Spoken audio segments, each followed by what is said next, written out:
now it's going to be G. You're the afternoon step with Josie. And of course, I've got more good hits lined up for you, so stay tuned for that. But right now, check this song out, man. It's Golden City coming out to 200 Ready for Your Love, right here on Today FM. I'm ready for the start of something new. I'm ready for your love. I'm ready for your love. I'm ready for your love. Fiji, I'm Josie, your host on the Afternoon Snap, every weekday from 12 till 3 p.m. right here on Today FM, Today's Hit Music. I'm ready for my hands to touch the sky.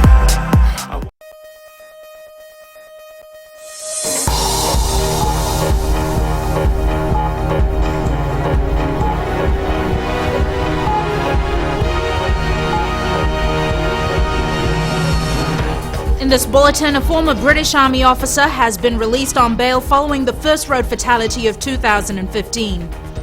Direct flights to Fiji from Shanghai, China are expected to commence next month. And the Ministry of Health has raised its concern about the attitude of people who continue to use the Suva foreshore.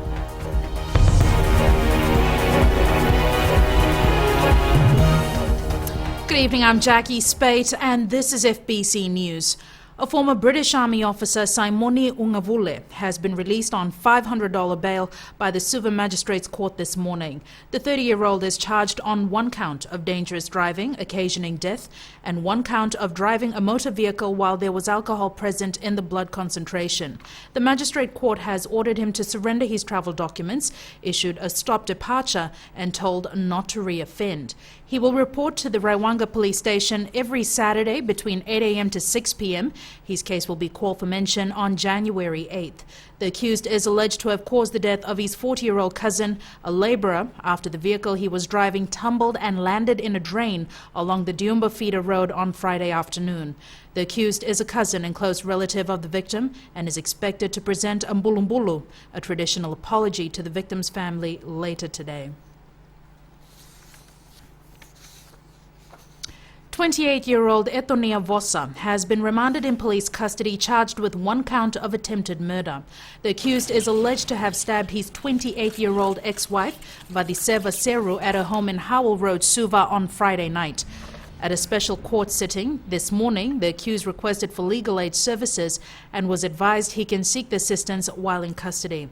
His case will be called for mention on 19th January before it will be transferred to the High Court. Police say that initial investigation reveals the suspect allegedly committed the act after suspecting his ex-wife of having an affair. Meanwhile, the victim is still admitted at the CWM in a stable condition. The Ministry of Health has raised its concern about the attitude of people who continue to use the Suva foreshore, which has been declared a red zone. An environmental emergency zone was declared on the 31st of December for certain parts of Suva in the aftermath of the raw sewage spill from the burst trunk line in Nambua. Savara Tambua has the story. Despite numerous warnings and a declared environmental hazard, people continue to use water sources affected by the raw sewage spill from last month. Assistant Minister for Health Veena Bhatnagar is advising people living in these affected areas to take precautionary measures for their own benefit.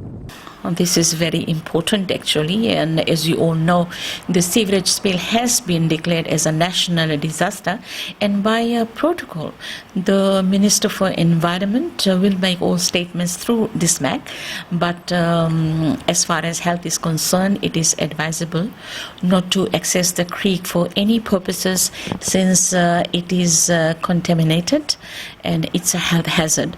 Like we always say, that your health is your responsibility.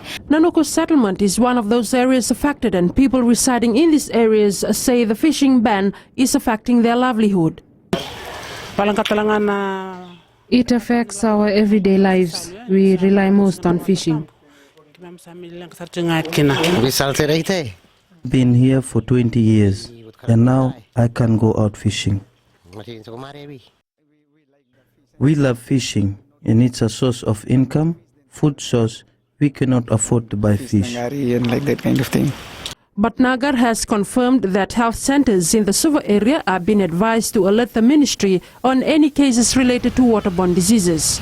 We haven't received any information on any cases, but the ministry has put out an alert on all health centers nearby, like Valelevu, Rewanga, Samubla, even Lamy, to notify us on a weekly basis for any increase in diarrhea, cases of fish poisoning or any other disease which could be the result of contaminated waters in question. Anyone caught breaching the Environmental Emergency Declaration will be liable for a penalty of $2,000 or 12 months imprisonment or both.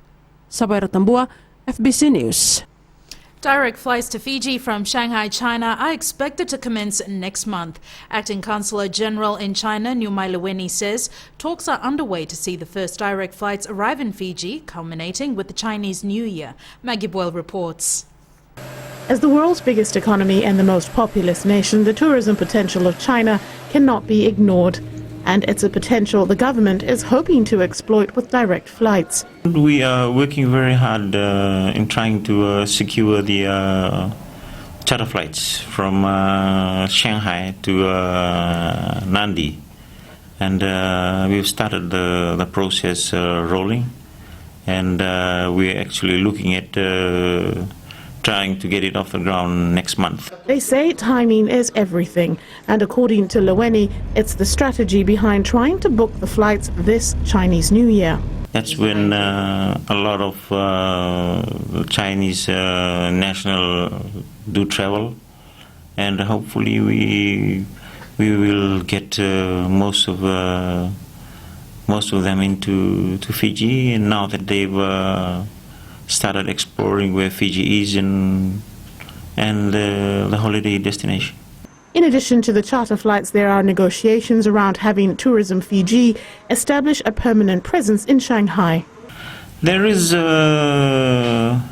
talks on that, and the consulate in Shanghai, the setup is such that there is someone who looks after the trade and also tourism. And there was an indication from Tourism Fiji that they would probably link up with us. But given now that we're expecting a lot of Chinese tourists, and we need to go out and be able to actually market Fiji a lot more. So I would think that they are seriously considering coming up and setting up with us in China. The Chinese New Year is expected to be celebrated on the 19th of February. Maggie Boyle, FBC News. Muslims around the country gathered to celebrate Prophet Muhammad's birthday at Churchill Park in Lautoka today. President Ratu Epeli Nailatikau commended Islam for the contributions it has made towards nation building. Christopher Chand reports. Islam is one of the religions that give Fiji its unique cultural diversity. Today being an important day for their faith.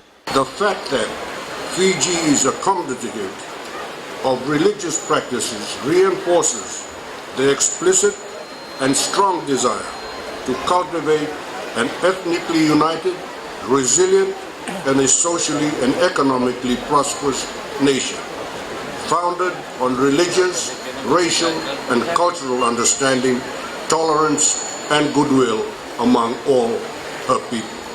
Muslims celebrate Prophet Muhammad's birthday all over the world.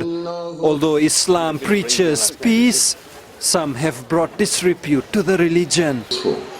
Because unfortunately and regrettably, a few people have hijacked Islam or the name of Islam in doing things that have absolutely no relevance or semblance to what Islam teaches. On the global front, they continue to face challenges due to radical beliefs. As such, we as Muslims do not need to apologize for being Muslims.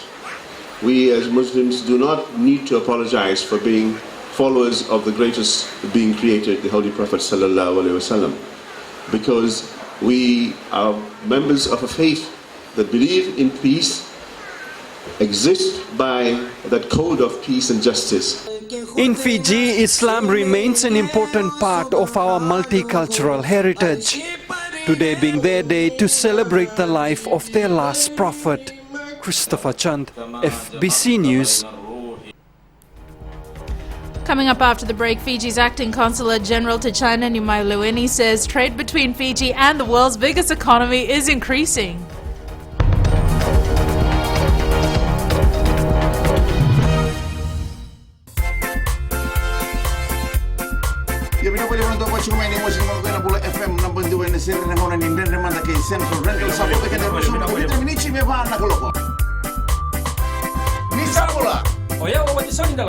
Vanga yang masih dong. Nama kira mena tolu kira betu. Ena via kabi. Moliti kira porombuka. Gori ana lali ne kabi. Bula FM. Naban dua ena seri.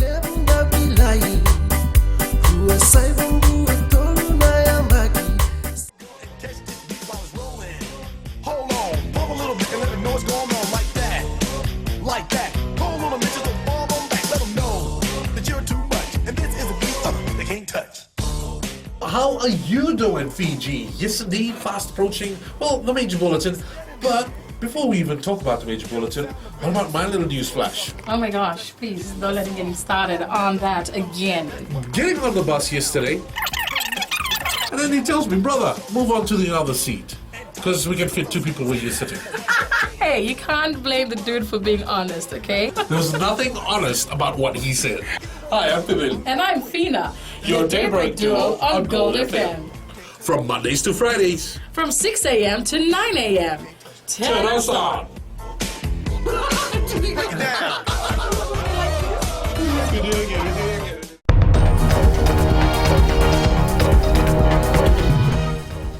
Welcome back. This is FBC News. Fiji's acting consulate general to China, Naomi Leweni, says trade between Fiji and the world's biggest economy is increasing. Leweni, who has taken on the helms of Beijing Embassy, says there are currently a number of projects that are being facilitated by their office in China. Now there are a lot of investments in Fiji by Chinese business people. There is a water project in Tailebu. And a lot of other little investors around who are building hotels and apartments, and quite a lot of them are coming to Fiji. He adds that while there are stringent checks by their office on prospective business people interested, the same cannot be said for those Chinese business people that come directly to the country. The Fijian textile, clothing and footwear industry is set to benefit from more favourable access for exports to the Australian market with implementation of the developing country preferences by the Australian government. Minister for Industry, Trade and Tourism, Fayaz Sidikoya, says this is a very positive development for the TCF industry in Fiji, which became effective from the 1st of January. He says the new rules will allow for greater flexibility for exporters to source raw materials from more efficient and cost-effective sources outside of Australia and the Pacific region. While 2014 was a record year for the Fiji Independent Commission Against Corruption, it looks forward to 2015 with more effective awareness. Speaking on FBCTV's For the Record last night, FICAC spokesperson Nandini Vandana says they're focused on ensuring Fijians are aware of the Commission and the role it plays. Akusita Tale reports.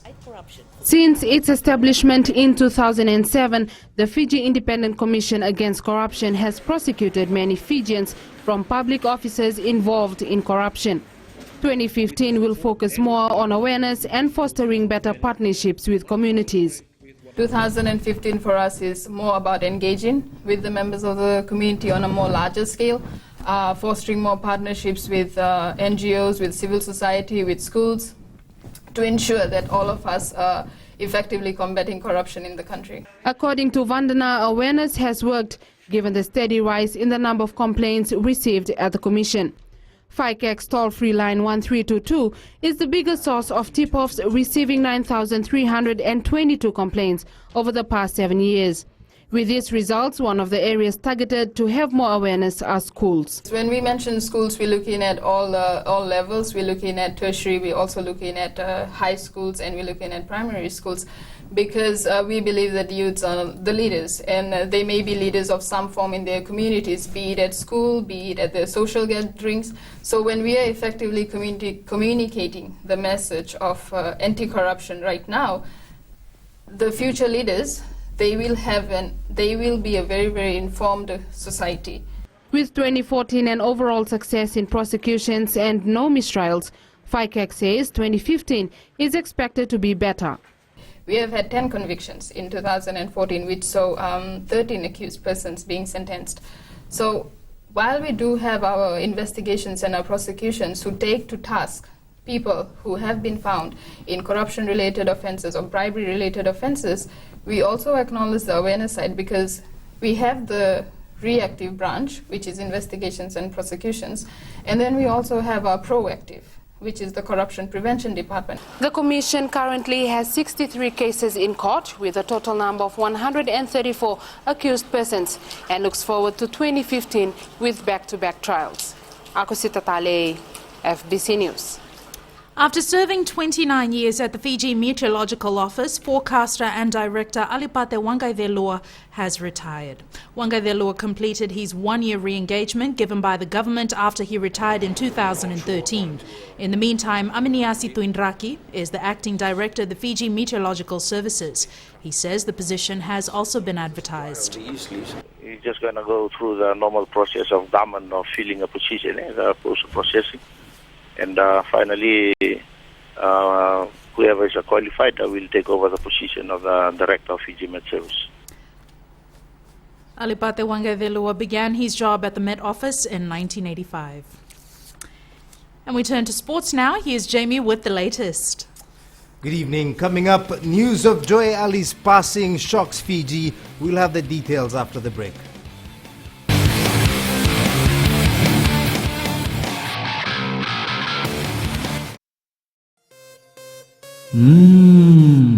Bollywood Heropanti रे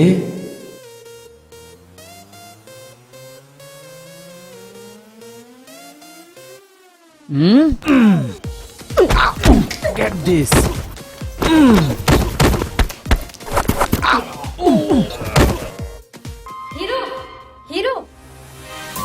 hero सपना दिखेला बंद करो। क्या करो यार, सबको आती नहीं, मेरी जाती नहीं। मिर्ची मस्त मॉर्निंग में हूँ अश्निल सिंह। हाय, मैं हूँ काजल। शामिल हो जाए हमारे साथ Monday to Friday 6 AM to 9 AM मिर्ची FM, it's hot.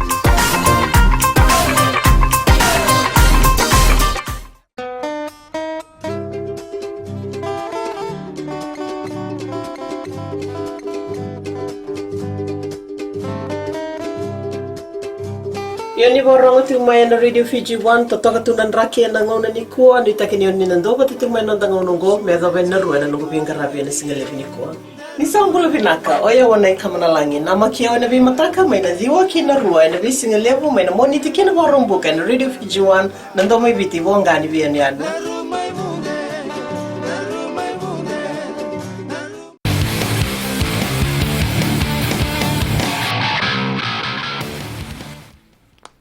Welcome back to FBC Sports. First up tonight, a Nandi family is in shock today after the passing of their beloved son. 36-year-old professional boxer Zulfikar Joy Ali passed away at the CWM hospital early this morning. Rohit Deo reports. Fiji's golden boy, as he was better known, has died. After spending nearly 20 years in and around the boxing ring, Zulfikar Joy Ali this morning succumbed to his last knockout. He worked really hard in boxing. He agreed to box when I sent him to see one promotion here in Fiji. He went to see a boxing, he come. When he come back night after the promotion, I was sitting down on the door, waiting him. And then he started doing the seno, and he told me that night, Daddy, now I'm going to be a boxer. I'm going to beat all of these boxers, which I saw tonight. And that's the starting of the boxing. My mother-in-law, they stopped me. No, this boy don't want to be a boxer. And he was really not agreed. I forced him. I was watching his face and I was reading on his face, this boy going to be a good boxer. We're going to go far as world title. And unlike his name, there's a little less joy today, with Ali's boxing mates left reminiscing. As a person, Joy Ali and even his brother Junior Farzan are humble guys and are good people to make friends and talk with. Personally, knowing Joy Ali, I know he had some hardships in life, but he was a man with a heart. No matter what he said about people and things, but at the end of the day, he had a heart. He had a heart for people and he did boxing. He did it for himself, but yes, he did. But another thing, he always carried our blue banner high and proud. Joy Ali fought 51 professional bouts, winning 31, 26 by knockout, losing 13 fights while 6 matches ended in a draw. Ali was also once ranked 13 in the world. He is survived by his wife and 3 children. Rohit Deo, FBC Sports. Meanwhile, the Boxing Commission of Fiji says Joy Ali will be deeply missed by the boxing fraternity in Fiji. Some of Ali's friends, who are also boxers in the association, were at the CWM hospital today to convey their condolences to Joy's family. The commission believes Ali has left behind a great legacy for aspiring local boxers. If Joy was to leave a message for the aspiring boxers of today, those who want to take this tough sport, men or women, Joy's message will be one of commitment, discipline, and one of training 365 days a year. Joy doesn't train when a fight turns up. He trains every day of the year. And if a message he leaves behind for the aspiring boxers, it's commitment, hard work, discipline, and training 365 days a year. Ali will be laid to rest at the Yamani Muslim Cemetery at 10 o'clock this evening. Fiji's wonder boy Roy Krishna and his Wellington Phoenix side have climbed to the top of the A-League points table. Krishna missed the match due to a hamstring injury as the Phoenix defeated defending champions Brisbane Roar 3-0. The win was a perfect farewell for Jeremy Brokey, who scored twice in his last game for the Phoenix. Meanwhile, the A-League takes a break for the Asian Cup tournament and will resume on the 24th of this month. The Ulu Nakau Rugby Association is hoping that teams come prepared for the Ulu Nakau Sevens this weekend and provide stiff competition for the defending champions. Wardens Gold have won the tournament twice, including last year, and organisers are hoping for a good challenge by other teams. Wardens well prepared, always prepared for this event of the year, especially on the Ulu Nakau Sevens tournament. And they have won 2 tournaments so far from our tournament. And we are looking forward to other top teams to try and get a new winner from Warden Gold this year. The Ulu Nakau Sevens tournament will be held at Nausori's Ratu Thakambau Park this Friday and Saturday. That is your sports for this evening. Jack is up next with weather.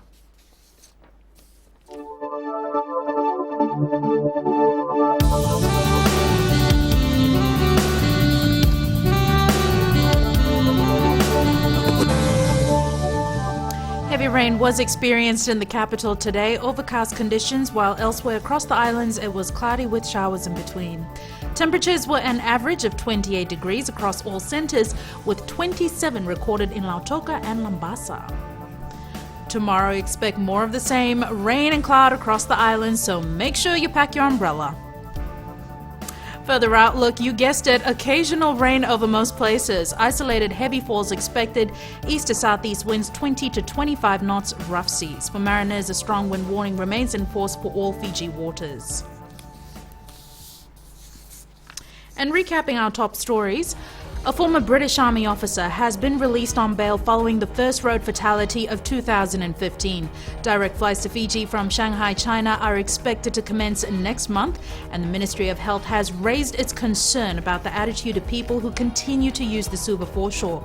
To our Pulse segment and the results from last week's question, which was, do New Year's resolutions work? 59% said no, and 41% of the votes said yes.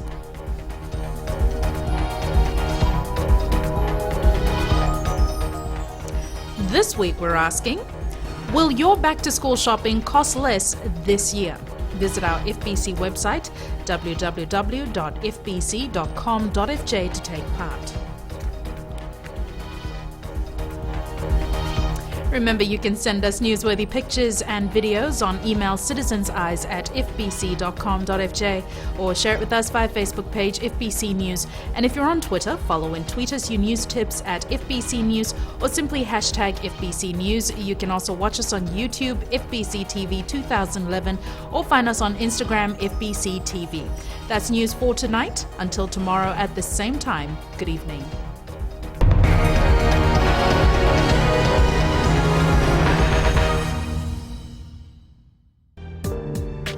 देश की धड़कन radio Fiji 2 का ये प्रसारण आपके लिए कार्यक्रम में आपका स्वागत हम कर रहे हैं। याद रखते हैं अभी से लेकर रात 12 तक यह सिलसिला हमारा और आपका चलता रहेगा। दृष्टिकोण में आपका हम स्वागत कर रहे हैं। दृष्टिकोण के तुरंत बाद आगे बढ़ते हैं कार्यक्रम में। इधर कहते हैं कि गहरी थी रात लेकिन हम सोए नहीं, गहरी थी रात लेकिन हम सोए नहीं, दर्द बहुत था दिल में पर हम रोए नहीं, कोई नहीं हमारा जो पूछे हमसे, जाग रहे हो किसके लिए या किसी के लिए सोए नहीं। याद रखते हैं गीत संगीत का तकाजा आपके लिए रात 12 तक आपको हम सोने नहीं देंगे। महकती रातें हर सोमवार से लेकर शुक्रवार तक रात 7 से लेकर 12 के बीच रेडियो फीजी 2 देश की धड़कन पर रविंद्र सिंह के साथ।